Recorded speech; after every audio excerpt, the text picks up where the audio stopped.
continue to convert decimal to hexadecimal. So atong decimal, so atong dic 10, atong hexa 6. So 10 plus 6 is equal to 16. So hexadecimal based on 16. So kabalon do sa decimal nato diba is 10, so atong hexadecimal is 16. So we have here example number 1, 2, 5, 5. Let's convert to hexa. 2, 5, 5. So kani nga solve gamitan natong calculator. Di sa second sa pangkaduhang example kay mag-solve daga to.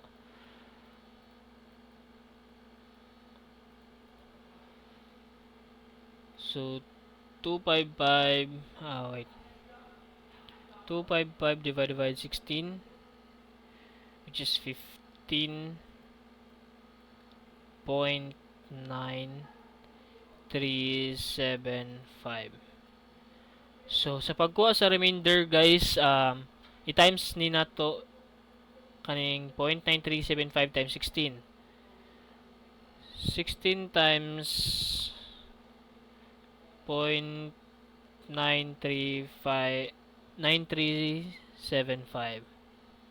So atong remainder 15.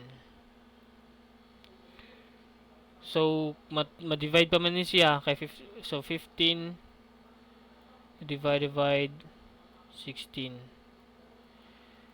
So 0 na guys, 0 blah blah blah point.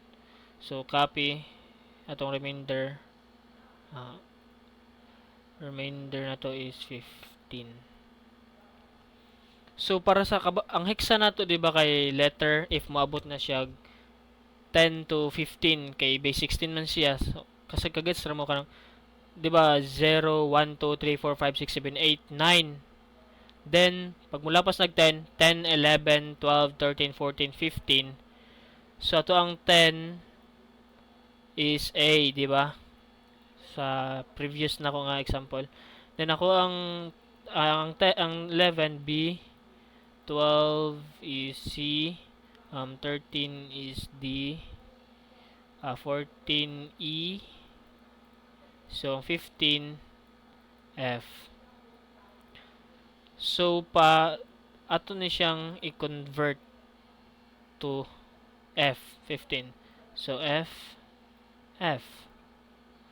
So ato ang answer diri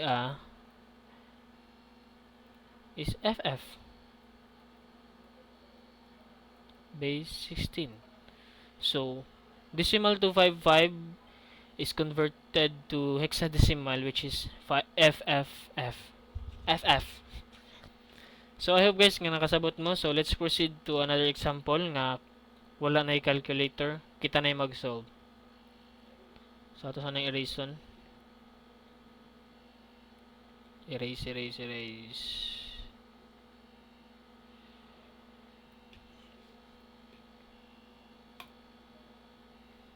So natay 157. Convert to hexa. So 157 divide 16. So 16 157. So 15 divide 1, dili man ma-divide ang 1 sa 16, so magkuha ta isa, 15. Balin magkuha ta dire 15. Hindi man po siya ma-divide kay less than man siya sa 16. So baro na po ta dire sa isa. So 157 divide 16. 9. So dirita 9. Tunong ka, imong itunong ang 9 sa imong gibaruhan diri Dili ka motunong diri kay kung madiri ka so 15 ra imong gi-appeal. So diri ka sa iyang tungod sa 7. So 9 times 16 is 144.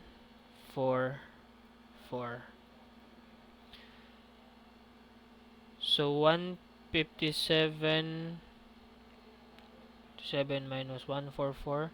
So 13. So yung remainder is 13.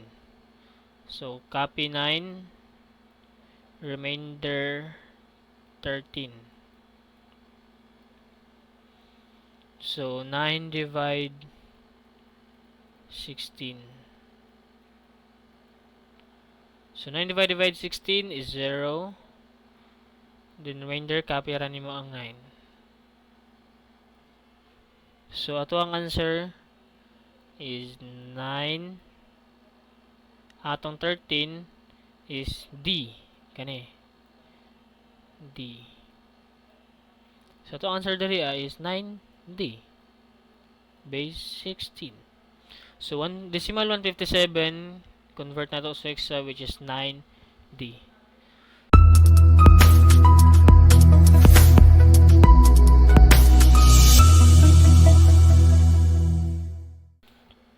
So let's proceed to convert hexa to decimal. So kabalo naman tanong atong hexa is 16. Itong decimal is 10. So we have example number 1, hexa 7B.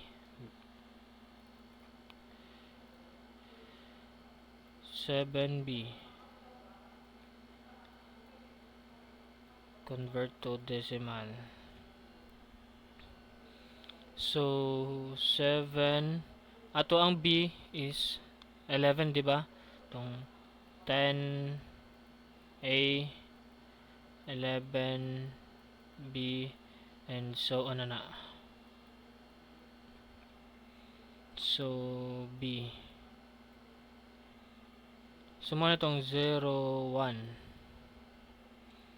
So 7 times 16 sa hexa nato, 16 raised to, ang 7 kay raised to 1, 1, so raised to 1 plus, ang B is 11.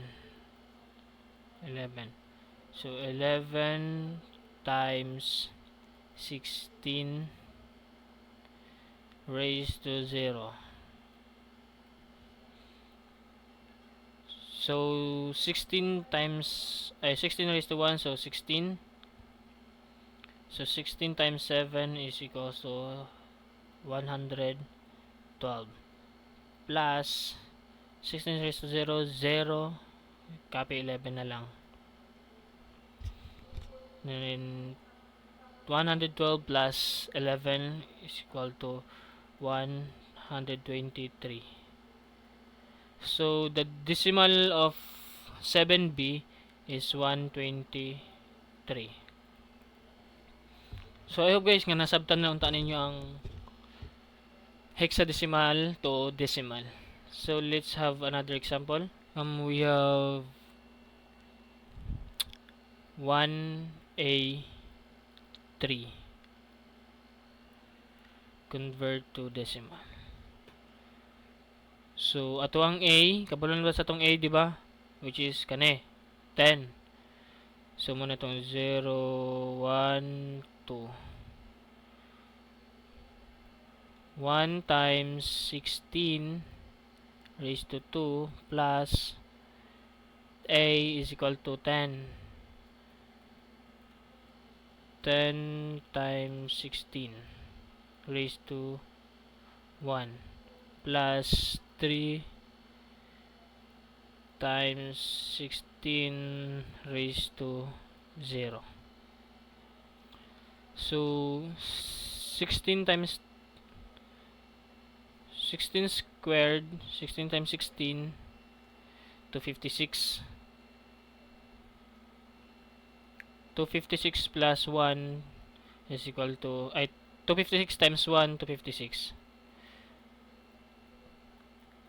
plus 16 times 10, 160 plus 0 naman so 3, copy 3 na lang. So i-plus na itong 256 256 plus 160 plus 3. 419. So, ang answer diri is ang decimal na ni 419 base 10. So, ang hexadecimal nga 1A3. So, ang decimal niya is 114.